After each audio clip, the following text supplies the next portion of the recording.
Hello, everyone. Thank you for tuning in on YouTube.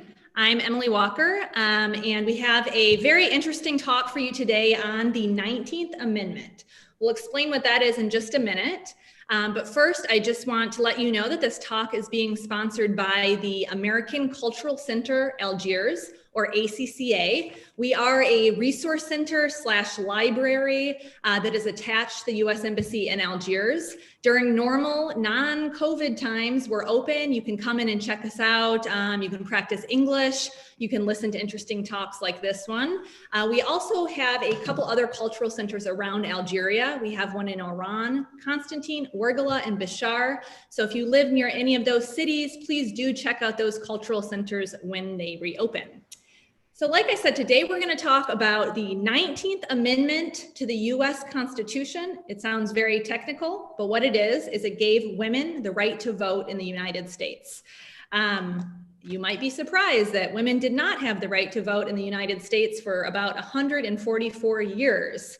They only received that right, fought for that right, and won that right in 1920. So we have an expert on this topic today, and I say she's an expert on this topic because she is a reporter who works for a publication called The 19th, that's named after the 19th Amendment. So I'd like to introduce you to Amanda Becker. She's the Washington correspondent for The 19th, which is a nonprofit, nonpartisan newsroom that reports on gender, politics, and policy. She's covered the US Congress, the White House, and elections for more than a decade. Amanda previously worked at Reuters and CQ Roll Call, which are two other publications in Washington, D.C.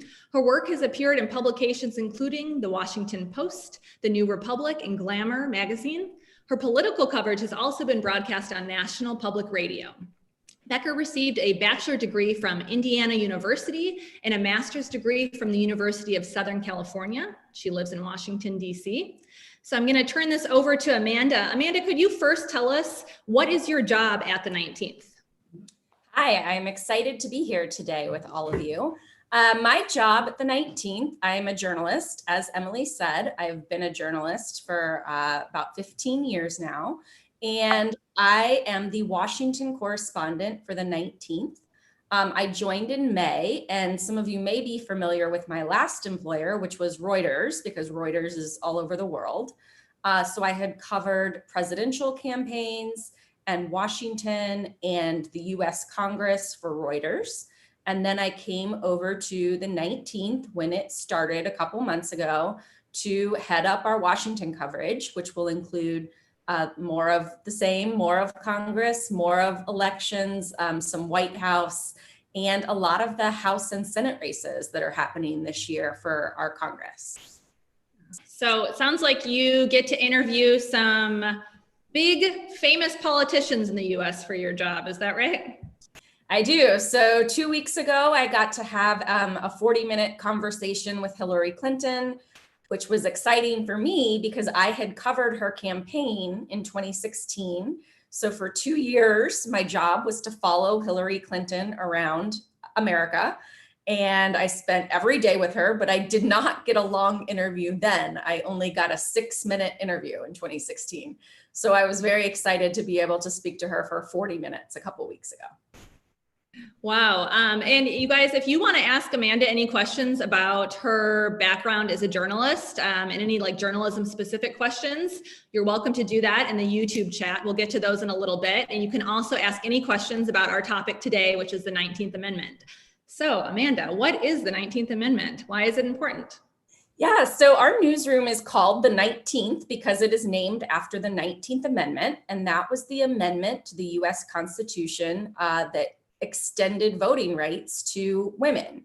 Now, when that happened in 1920, it actually didn't cover all women in practice.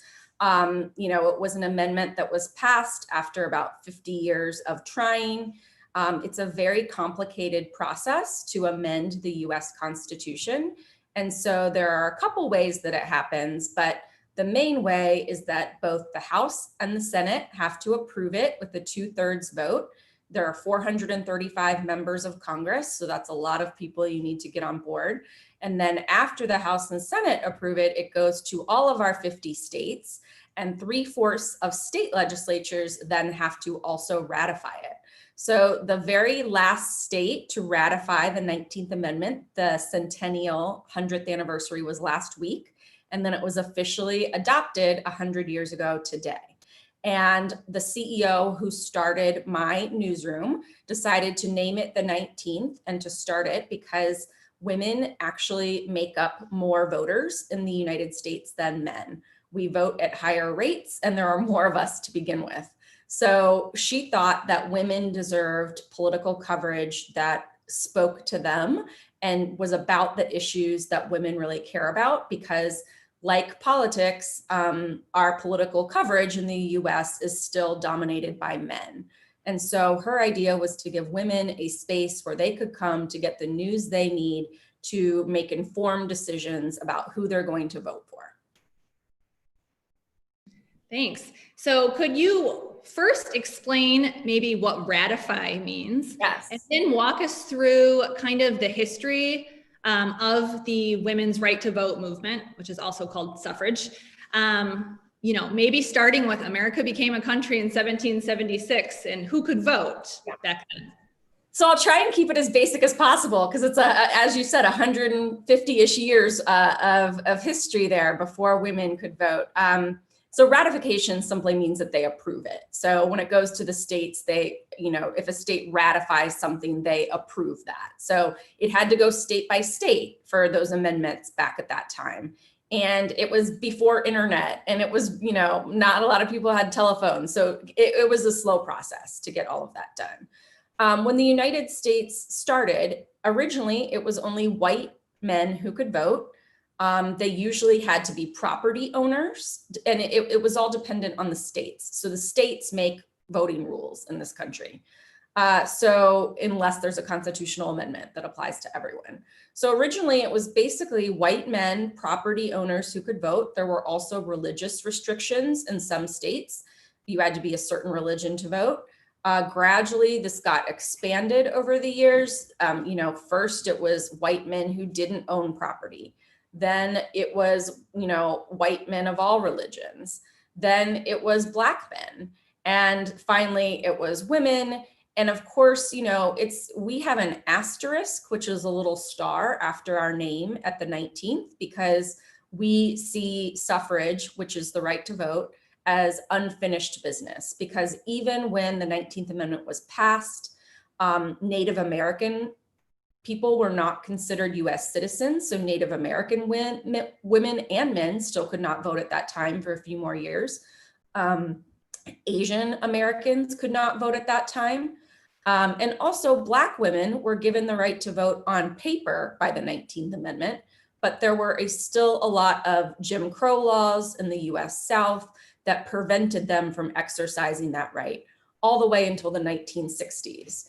And so we have that asterisk after our name to show that, that 19th Amendment didn't actually include all women, and it would be many more decades before all women could truly exercise their right to vote.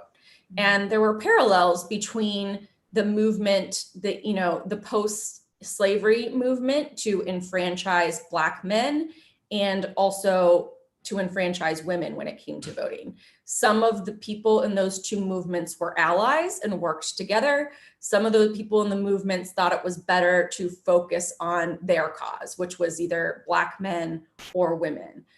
So there were some racial divisions within the women's suffrage movement here in the US. I want to talk about the Civil War maybe a little bit and the abolitionist movement and how that related to suffrage too. But maybe just to give a context, we can even kind of go back to the beginning. America was made in 1776. That is the United States. That's the creation of the United States. But women didn't really start agitating for their right to vote for many years, probably until around the 1840s. Yep. Say like mid that century. Yeah. Mid that century. What was it like back then? I mean, this is pre the United States Civil War. Yep. So back then, the 1840s, 1850s, how crazy was it for a woman or a group of women to say that they should have the right to vote? It was pretty radical. And honestly, I didn't know some of the details of this history until I watched a documentary a couple of weeks ago on our public television station called PBS. And the name of the documentary was called The Vote. So easy to remember, but it had a lot. What? I just watched it too. It's really good. And even as somebody who knows a fair amount about this, I learned a lot of things. These were not, a lot of people, the saying goes, women were given the right to vote. Women were not given the right to vote. They fought for it and they fought hard. Women were actually the first group of people to protest at the White House to get the right to vote. They endured thousands of men heckling them, throwing things at them, harassing them. They went on hunger strikes. They were arrested. They purposely at times, would do things that were considered radical, like wear pants to draw attention to their cause. They really were kind of trailblazers and renegades back then because, even some women before this happened thought, well, if their husband can vote, that's enough. Their household has a vote. But these were women who said, no, men, my husbands don't necessarily speak for what I want. I deserve one person, one vote. So this was like a really radical thing when it started happening in the mid 1800s. And it was very much tied at the beginning to the abolitionist movement, which were the people fighting for the rights of Black people to vote. And, people like Frederick Douglass, was originally also a member of the suffrage movement. The two movements did kind of part ways at a certain point. Black men received the right to vote many years before women did. So their movement was more successful early on. Also through another amendment to the U.S. The 15th Amendment to the U.S. Constitution, which would have had to undergo the same, every amendment undergoes kind of the same process and has to meet the same thresholds for approval. Mm-hmm. Yeah, and the point is, you guys, an amendment to the Constitution is not easy. This is not like passing a bill that has to just pass both houses of our U.S. Congress. It's a very complicated process. There aren't that many amendments to the Constitution. So it's a difficult process. So I thought it was interesting about the 15th Amendment, which gave Black men the right to vote, that abolitionists, so those are people who were fighting to abolish slavery and fight for the rights of Black people, and the suffragists who were fighting for women's right to vote, they were a coalition. They had a very common cause. They thought that they were being, their people were being totally neglected and not given a fundamental right. But they did split over this 15th Amendment. Could you talk about why they kind of were no longer on the same side after that, or what the split was about? Well, from the women's suffrage perspective, some of them thought that, some of them were just racist, to be quite honest. I mean, just because you're a woman fighting for the right to vote doesn't mean that you're for equality. So some of the suffragists were racist. Others thought that the US South would never go along with a plan to enfranchise Black women because that would be more Black voters. And so they simply wanted to focus on getting white women the right to vote. So it was really kind of a political calculation for a lot of them about what they thought they could get done the fastest to enfranchise the group of people they were most concerned about. And so while you had some people who were working together as allies, you had other people, and then the movement kind of split after the 15th Amendment. It took women another 50 or so years to get the right to vote. So after the Civil War, Black men are allowed to vote nominally. We'll talk about why that wasn't really true, maybe, but women were still fighting for the right to vote.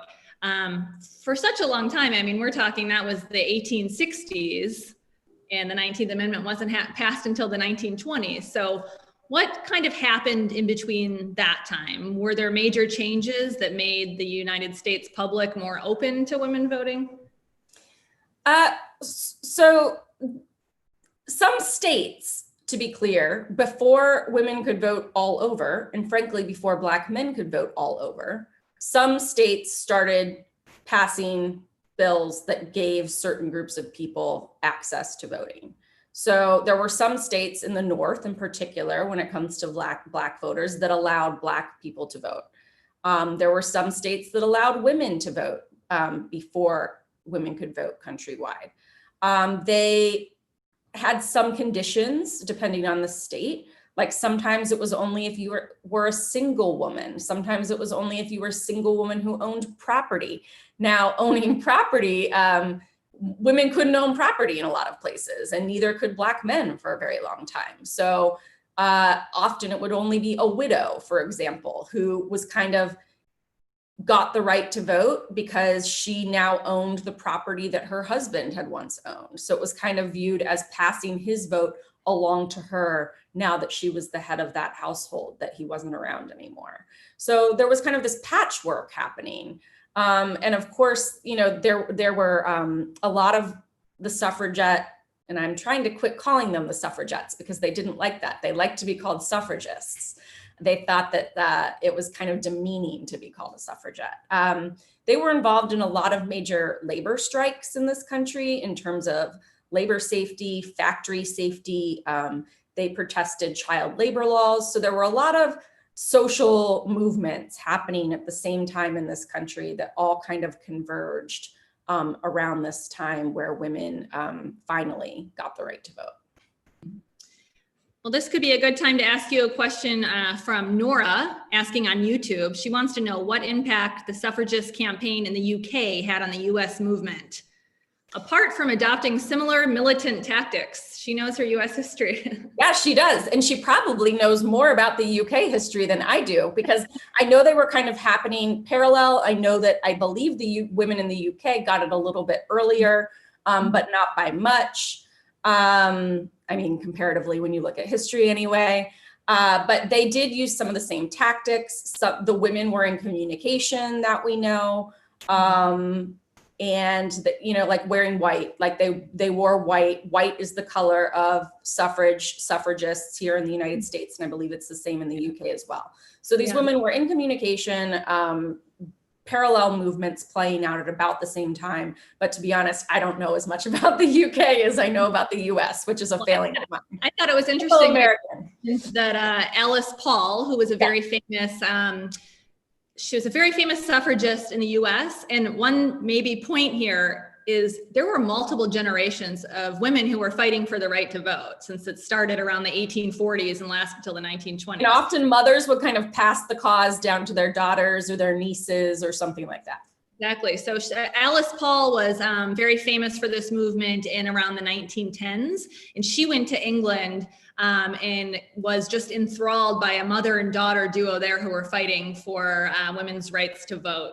As Nora asked, apart from similar militant tactics, I wonder though if these tactics would even be considered militant in today's milieu. Like, you know, it was kind of revolutionary to even just have parades and for women to just be out and about, having a parade gathering and standing literally on a soapbox and screaming things. So that was really shocking for people to see then. So I mean, this was the first time in the United States. Remember, I mean, we see protests now that it's the Trump administration. There are protests at the White House sometimes every day for weeks. Down the street from the White House, you see this. Yeah, the suffragists were the very first people to do that. And when you see the footage in that documentary and the photos that I was talking about, it's really striking that this was like the first time that somebody had thought to do this. And they stood in front of the White House with signs that said things like, you know, Mr. President, you know, women's suffrage now. So yeah, I guess maybe back then it could have been considered, I wouldn't say militant, I would say very, very strident tactics, or, you know, stern tactics, or things that people were really shocked by. But, you know, they kind of, in a way, started the modern protest movement in the United States that would then be replicated during the civil rights movement in Washington, D.C., and a lot of other things. Mm-hmm. Ibrahim just asked, when did women get the right to run for office or president? Do you know the history behind that? So I know that some women ran for office before women could vote. You could actually run for office, you just couldn't vote for yourself. And I'm sure that was dependent on the states as well. But I think once women received the right to vote, then you could also run for office, if I'm not mistaken. Do you know, Emily? Am I on mute? No, yeah, I think that is right. But I learned that the first woman was elected to Congress I think it was before they could vote. Oh, here it was. It was in 1916. Yeah. Jeanette Rankin of Montana became the first woman elected to Congress, which is just so crazy. She was elected to Congress. You can't vote. No women could vote for her. Yeah. So only men voted for her. So that's kind of surprising she got elected that way if no women were voting her for, but it's just crazy. Like, she's a member of US Congress, this very, very high office that only 535 people now, less than. Well, no, I think it was the same number then. Well, it's very few people who can be in Congress. She was elected before women could even vote, And that's at a federal level. Honestly, at a local level, it could have been and probably was all over the place. So when you're talking about city councils, and one of the first things actually that women could run for in this country were school boards. And school boards are just kind of a lot of school districts have them. Our school here is very decentralized. So it's not only within states, but it's within counties, which are smaller than cities usually. So that was one of the first offices I know that women were able to run for and were getting elected to in significant numbers. I think maybe men thought that was a women's purview, so they allowed that. But yeah, so we had women running for office before women could even vote. Mm-hmm. And there's actually a really interesting story about a female candidate for president who managed to get her name on the ballot. Her name's Victoria Woodhall. You should look up the history on her. That's really fascinating. But this was many years before that. So a woman managed to get her name on the ballot for US president before women could even vote. Obviously, 1872. I just looked up the year. Yeah.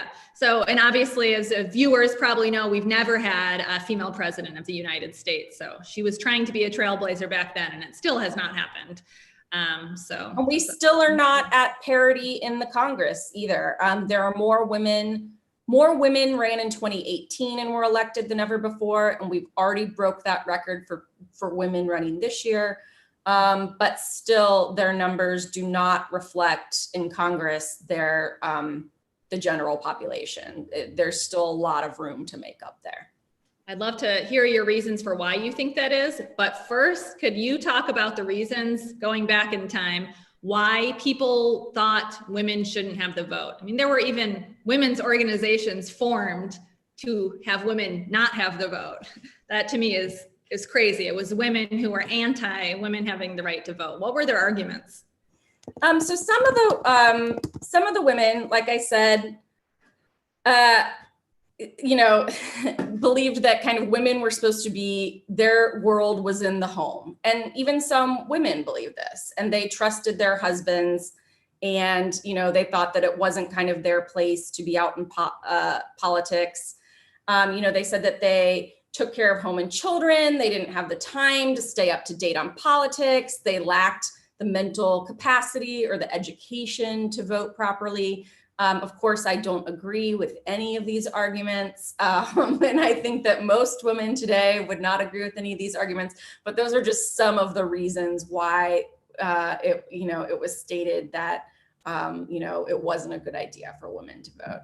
And of course, there's a whole nother part of the suffrage movement where it was tied to kind of temperance and kind of the anti-alcohol aspect. And they thought, well, if more women get involved in politics, it'll help all these other things. And, there will be less sinful behavior going on. So, over the years, there's been a lot of reasons given. I mean, there was a speaker at the Republican National Convention last night who has said, and she said, once it was brought up, I actually wrote the story on it.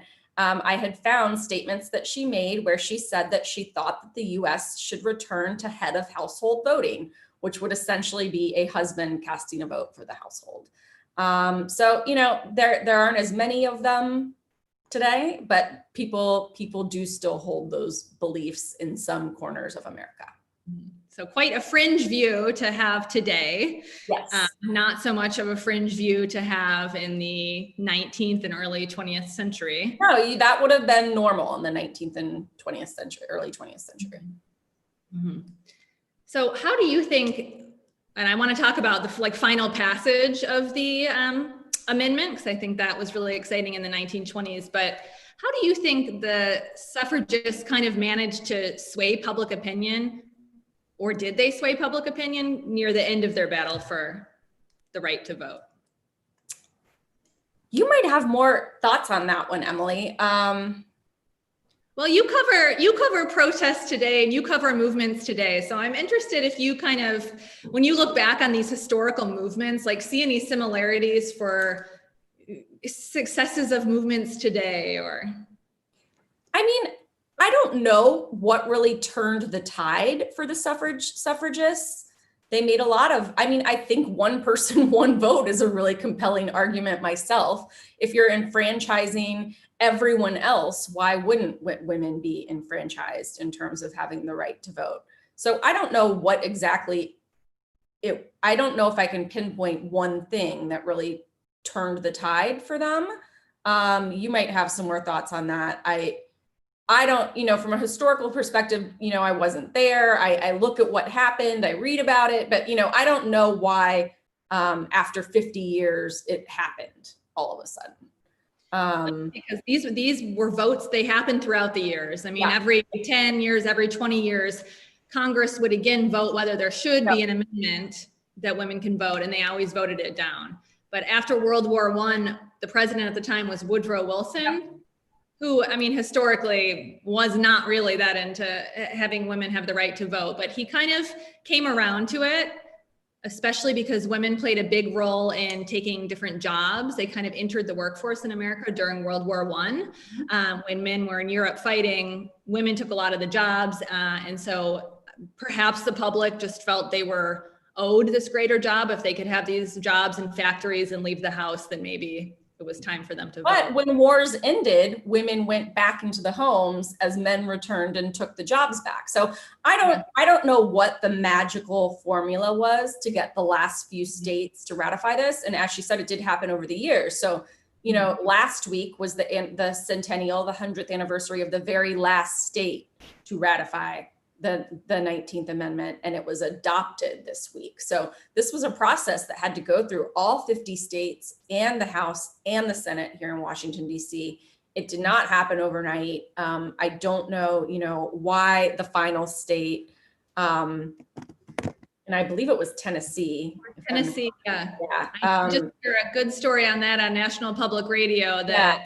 Because there's a lot of events happening around the country right now. So I know Tennessee has all these events, and our suffrage commission has planned all these events, and a lot of them are in Tennessee, and they're all rah, rah Tennessee. And they even talked about it during the Democratic National Convention last week. And I remember thinking to myself, are you really proud that you were the last ones to ratify the 19th Amendment? I'm not sure that I, would be playing that aspect. Be proud if you're the first, maybe more. Yeah. So as Amanda mentioned, after Congress said, okay, we'll consider this amendment, 3/4 of the states, which at the time was 36 states. So 36 states had to vote and say they agree. So 35 states had voted in the summer of 1920. So just about where we are now, 100 years ago. And the last vote came down to this young congressman from Tennessee who showed up wearing a red rose. Red rose means you don't support women's right to vote. Yellow means you do. It meant you do. He showed up wearing a red rose. So everyone assumed he was going to vote no. It was doomed. Tennessee wasn't going to be the state. But the story goes that he had a letter in his pocket from his mom. And he read it, and his mom said, I trust you'll listen to your mother and do the right thing and give those women the right to vote. So he did. It was such a surprise. People were jubilant. They weren't really expecting it to come down to Tennessee. So wasn't it? So I guess ultimately it was a mom who who turned the tide to get that last state to vote. Yeah. Is not surprising. But I'm thinking now, that I asked you what turned the tide. You have reported for years on movements, on themes, on the passage of the healthcare reform, on electing a new president. Like, it's very hard to point to one thing that changed anything. We can only see these things when we look back at history. So, and even then, that's a very difficult. Yeah. This was a long movement that was fought for 70 years. So, okay, let me ask you some questions coming in on YouTube. Genem asks, did Abraham Lincoln have a role to play with the 19th Amendment process that allowed women to have the right to vote? He was long gone by the time it passed, so certainly not in its later stages. And I'm trying to remember, he was more involved in, Black suffrage and getting Black people the right to vote. He was assassinated before that happened, but he had advocated for it publicly. I don't know that he was as publicly supportive of women having the right to vote. Do you know of any time that Abraham Lincoln really spoke out about that, Emily? No, I don't believe that he did. Women were really an afterthought for hundreds of years in this country. We weren't considered full citizens, obviously. We didn't have the right to vote. So it doesn't surprise me actually that a president that early on wouldn't have said anything about women's suffrage. Yeah. Because and to be fair, as you said, Woodrow Wilson didn't, and he was much later. So yeah, he barely did. His wife, Woodrow Wilson, so he was the president like during World War I in the United States. He had a wife who died and he remarried a younger woman. She was pretty anti the suffragists. She thought they were really ridiculous. And at the time, Franklin Delano Roosevelt, who would become a president later, was in Woodrow Wilson's cabinet. And his wife, who was somewhat of a hero for women in the United States, she even said, she wrote a letter to her friend about the parade that all the suffragists had in Washington. She was really mocking them. She said, oh, they were so silly. They were all out there, all these fat women showing their ankles. It was so silly.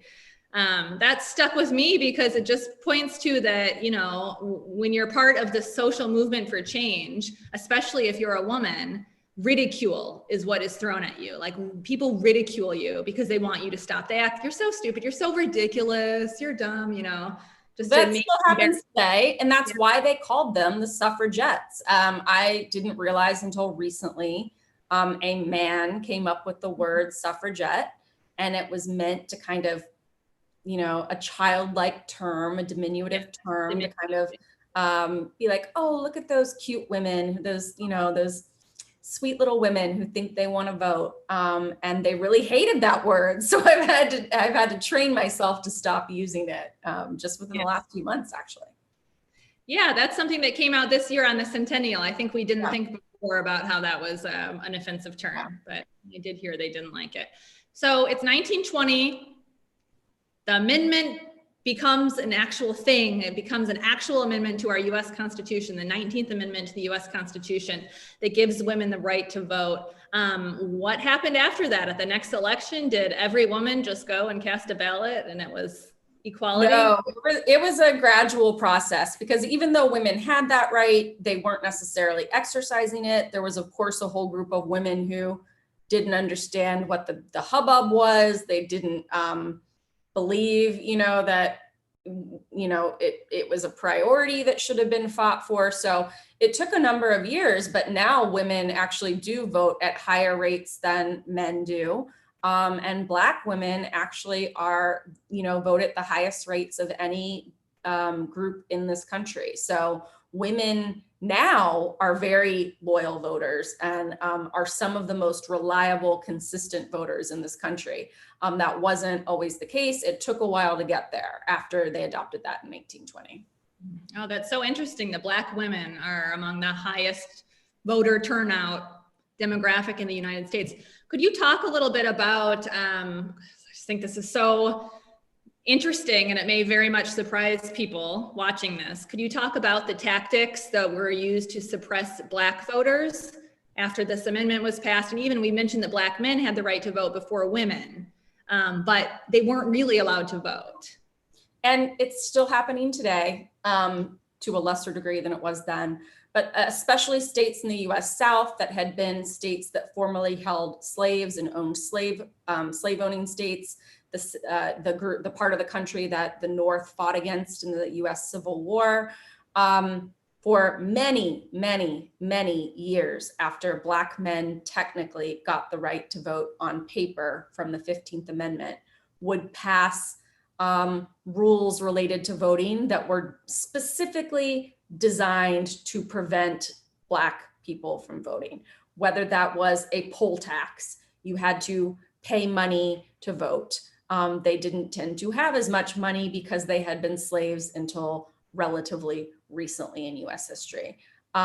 Literacy tests, they were called Jim Crow laws, Jim Crow voting laws. And it was all of these things where, it wasn't written to say Black men can't vote, but it was written to make it a lot harder for someone who was more likely than not to be Black to vote. A modern version of this would be really restrictive voter ID laws in this country. And so in most places, I don't have to show an ID to vote. I just have to certify my address, and that's that. And that's how they validate voting in a lot of states. Some states that are, believe that voting should be more restrictive will still pass laws even today. And a lot of them get challenged in the courts, and it'll go all the way up. And, a lot of those laws are designed to depress turnout. Voting, the mere act of voting in the United States has become very political. And you have one party that wants everyone possible to vote. And you have another party that wants to only have their people have it be easier to vote. And they say that, voter fraud is happening in areas of this country. There's very little evidence. You may hear our president talk about it. There is very little evidence of any widespread voting fraud in this country. Little to none. And, millions and millions of people are voting in each election. So that is something, unfortunately, that is still happening today. And there are a number of reasons why, a certain person might not have an ID. They might not have a driver's license to get to the place to get a photo ID. And let me just interject, because in most other places in the world, your government gives you a national ID. So maybe Algerians who are watching, you might think, well, just show your ID. That's not that hard, because it's pretty easy. You guys all get your ID from the same place. As Amanda mentioned, the United States, because of federalism, is just state by state. I mean, every state has a different rule. Your city might have a different rule. It's very, so it might just not be as easy as just. Yeah, and just to give you an idea, my ID is expiring in a few weeks. And I got the notice in the mail, and I just thought, oh no, because that's going to be a whole day, basically, that I have to go to our bureau in Washington, D.C., which is different and has different rules than the bureau in Ohio, that has different rules than the bureau in California, that has different rules than the bureau in Maine or Alaska. And I'm going to have to spend several hours there, and I'm going to have to bring a bunch of different pieces of paper to kind of prove who I am. Usually you have to bring your passport. A passport in this country costs a couple $100s just to get a passport. My driver's license will probably end up costing about $100.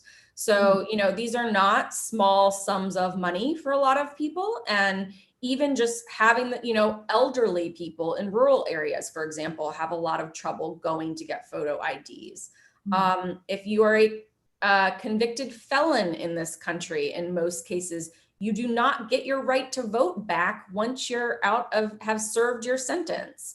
So that's another, considering our incarceration rates, we disproportionately incarcerate people of color in this country. That is another way that people of color have continue to be disenfranchised in a lot of cases. And still, it's not, voting is not super simple for a number of groups of people still in the US. Although not as obvious or egregious tactics that happened back in the old days. I thought that the tactic to suppress Black men from voting after the Civil War that was just the most outrageous was something called the Grandfather Clause. So that's to say there was an amendment that was passed saying slaves are citizens. And then there was another amendment passed saying citizens can vote. But they couldn't really, because they would be subject to this grandfather clause. So if their grandfather was a slave, they couldn't vote. So just how disingenuous is that? Oh, it's not because you're a slave. It's because your grandfather was a slave. And so to be clear, it's not like a lot of the states fix things on their own. These had to be challenged in a local court. that local court would often side with the state that passed the law. It would have to go up to a state appeals court. That, you know, a lot of these cases went all the way up to the US Supreme Court. So this was a very long, tortuous process that took a lot of work from a lot of people to get Black Americans and women the right to vote in this country. We have a question back in present day. Maybe we'll just go for another 5 minutes or so if anybody wants to add some more questions for Amanda to YouTube. This question's also from Nora, and she wants to know, after 100 years and as the 2020 elections approach, what conclusion can we draw? Women have failed as high-profile politicians, or American voters are not yet ready to elect a woman as their president? I don't think that women have failed personally. I think that there is a lot of entrenched sexism in American voters. Some of it is subtle. Some of it people aren't even aware of. It shows up in media coverage. That's one of the reasons my news organization exists, because my CEO was watching the 2016 election and looking at the coverage of Hillary Clinton, the first woman to be a presidential nominee of a major US political party. And she was just thinking, like, we can do better than this. You see it just in the words that are used to describe, if we're talking about media coverage, women candidates. There are systemic reasons why there's pipeline issues in terms of getting women to office. For example, a battle that's being kind of a legal fight that's happening right now on the state level is, it was just a few years ago that our federal election commission, which kind of oversees all federal elections, so the people who are being elected and coming here to DC for the House or the Senate or the White House or something like that, decided that you could use funds that you'd raised for your campaign for childcare. So if you were out on the campaign trail for 60 hours a week, you could have, you could essentially expense childcare, make sure your children were taken care of. Now that is a federal rule now, but it's not necessarily a rule in all the states. So all of the people running for office in the states don't necessarily have access to that. Now, why does that matter? Well, that is a structural thing, because for years when it was only men running for office, they had a wife at home who was taking care of their children and probably didn't work outside the home. And to be honest, a lot of our male politicians in Congress are still in that scenario. So they have a wife at home doing all that. If you're a woman running for office, you don't necessarily, in most cases, your husband probably works. He's not at home watching your kids. So that is one kind of structural thing that I would point to as, it's kind of like structural racism, it's structural sexism. So it's not that in that case that, people are just sexist or that a woman hasn't tried hard enough. It's that they're dealing with a very different reality in terms of running for office and juggling their responsibilities in their life than a male candidate might be. Another one would be, so out in Nevada, where Las Vegas is, Nevada has the only majority female state legislature right now. And I love talking to scholars and experts about why. So, and one thing they point to is that Nevada, other than Las Vegas, is a really rural state. So there's not, it's a lot of like ranches and farms. So their legislative session is actually condensed to just a few months every other year. And then they work remotely from their homes the rest of the time. They think that one of the reasons why that legislature now has so many women in it is because it's easier for them to not have to move away from their families for the majority of the year. They go for a couple months and then they're back at home with their families. And while that is the state legislature, that then creates a pipeline of women who have held a lower office, who might be more inclined to run for the US Congress, who then might be more inclined after they have a House seat to run for a Senate seat, who might, after they have a Senate seat someday, run to be run for president. So I think that there's a lot of reasons why we haven't seen a woman president yet.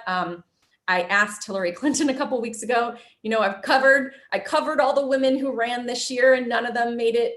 Kamala Harris is the vice presidential pick. I covered Hillary Clinton in 2016. She did win the popular vote, I will say.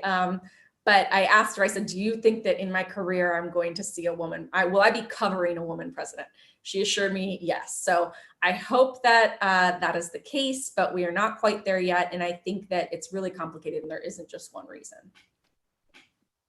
So you don't believe that it's because the American populace is not ready to elect a woman? Do you think there's any? I think that well, first of all, the American populace did elect a woman. They voted for Hillary Clinton, but because of our electoral college and the way it's set up. And the electoral college, by the way, is a holdover from slavery and post-slavery days, where they didn't essentially trust the American people to straight up pick a president. They needed to have some sort of buffer in there to protect some of the states and give some states, frankly, more power than other states. So there is that happening in our populace and in our voters. I think even some people who have internalized kind of sexism, subtle sexism, still vote for women. But that's something that we have to confront, but I don't think it's the only reason why we haven't seen a female president yet. Okay, well, I think we'll wrap it up. I don't see any other questions coming in on YouTube right now. Do you want to say any final words about the 19th Amendment and its importance before we go? Well, obviously, I think it's very important. I would not be able to vote if it hadn't happened. I vote in every single election, whether it's, city council or president. And being a resident of Washington, D.C., actually, I am still somewhat disenfranchised. D.C. Doesn't have members of Congress who can vote. We send them there, but they're just kind of symbolic and they don't actually do much. It would actually require another constitutional amendment to make DC a state. So it probably won't happen anytime soon because, as we explained, it's very complicated. But yeah, the 19th Amendment is really important. Voting in the United States, we're seen as this wonderful democracy, and we are, but even we still have a lot of work to do, and there's room for improvement, even for us. I think that's a common theme every time we do one of these talks and talk about a different part of American history that we can just put an asterisk after the United States of America to show that we still have some things to work on. Yeah. Story. We're a functioning democracy, but it's far from being perfect, and we continue to hopefully improve. Well, Amanda, thank you so much for your time and your insights and for sharing us the very interesting job that you have and what you've learned from that. Thank you everyone for watching on YouTube. Please do subscribe to our channel so you can see talks like this. We generally do them every Wednesday at 4 p.m. Thank you so much. Thank you, Amanda. Thank you.